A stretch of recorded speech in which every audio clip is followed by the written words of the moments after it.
안녕하세요. 지식을 쉽고 재밌게 전하는 개지식입니다. 과거에는 이웃나라를 제외한 먼 나라와 교류하기 힘들었는데 이유로는 여러 가지가 있었지만 가장 중요한 길이 안 뚫려 있었습니다. 현재는 네이버지도 카카오맵과 같은 기술의 발달로 잘 닦여진 최적의 길을 찾을 수 있지만 과거에는 지도는 고사하고 아시아와 유럽을 연결하는 제대로 된 길조차 존재하지 않았습니다. 하지만 한나라 시대의 고조 유방이 중원을 통일하고 스스로 황제의 자리에 오르게 되는데 당시 북쪽에 있던 흉노족을 징벌하고자 원정을 떠났지만 처참하게 패배하게 됩니다.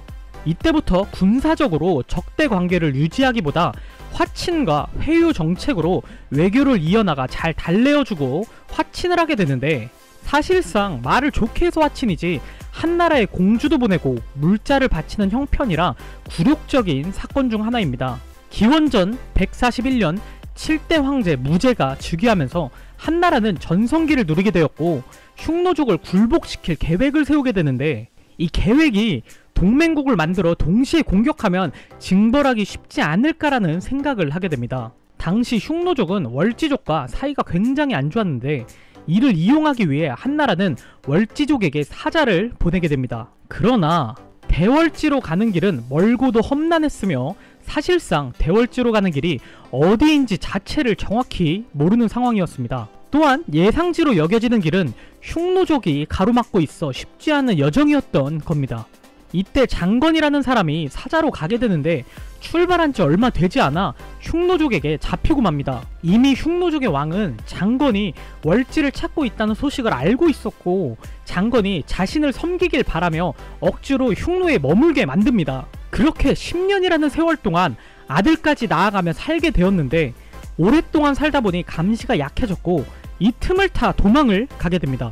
무작정 서쪽으로 가던 장건은 어찌저찌하여 지금의 타지키스탄과 아프가니스탄 사이의 강에 위치한 월지국을 마침내 찾게 됩니다. 하지만 10년 만에 찾아낸 월지국은 생각과는 다른 나라였습니다. 일단 위치적으로 한나라와 연합하기에는 불가능할 정도로 먼 위치에 있었고 이미 주변의 대하국을 점령하여 풍요롭게 살고 있어 전쟁에 큰 관심이 없었던 겁니다.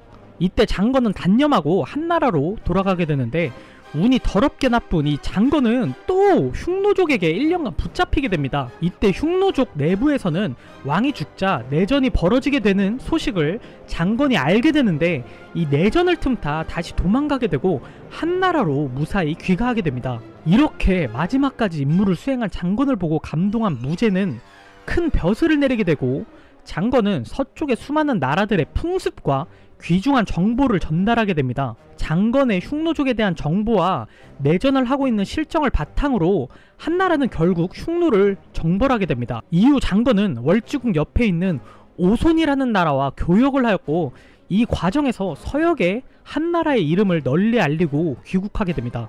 이러한 원정길은 동서양의 접점을 확보하게 된 계기가 되었고 한나라는 서역에 사신을 보내 수교를 맺으며 한층 발전하게 됩니다.